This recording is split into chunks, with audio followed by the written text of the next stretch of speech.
Hello mga Mimasor! Samahan niyo na naman ako sa aking panibagong ganap ngayong araw. Pero bago ang lahat, hello, what's up guys? Welcome to my mini vlog. Matagal-tagal nga pala akong hindi nakapag mini vlog gawa ng hindi pa recommendable ang aking FB.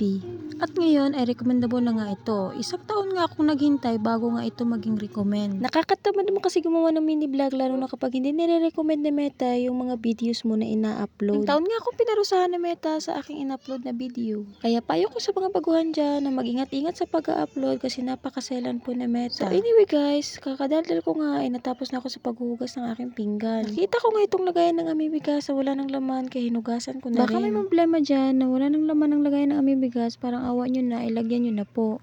After ko nga pala mahugasan yung lagayan ng aming bigas, itinaob ko ito para ito ay matuyo. Wala pa naman din akong ilalagay kaya itataob ko muna.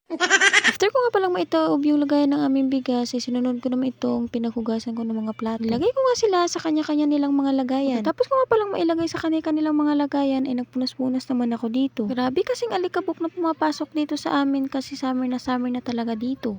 Nanay ko na nga ding punasan yung mga lagayan ko ng toyo, mantika at suka. Pagkatapos ko silang mapunasan, ay binalik ko na sila sa kanilang mga lagayan. Pansin ko na wala nga palang laman yung aming lagayan ng suka kaya nilagyan ko na ito. Napakahirap nga kapag pumapasok yung alikabok dito sa bahay, ay pag hindi ka lang makapunas sa isang araw, ay ewan ko na lang. Yung feeling na maya ka na lang nagpupunas ng lamesa, ay nako. After ko nga pala doon sa aking mahiwagang kusina, ay dumiretso naman ako dito sa aming mahiwagang kwarto. Hindi nga muna ako magpapalit ng bedsheet at punda ngayon kasi nakapagpalit na ako kahapon. Gagawin ko na nga lang ngayon ay syempre magliligpit na naman, ano pa dapat gawin. Tapos ko nga palang mailigpit yung punda at kumot, ay winalisan ko na nga. Tambo na nga lang ginamit ko kasi wala pa tayo nung humihigop ng alikabok. Charis! Oh, alam nyo na kung ano yun. Tapos ko nga palang maligpit dun sa aming mahiwagang kwarto, ay dumiretso naman ako dito sa aming kasala. Winalis-walisan ko na nga rin para matanggal din yung mga alikabok. So that's all for today's video. Pa-like at pa-share po, papahal na rin. See you in my next vlog. Bye!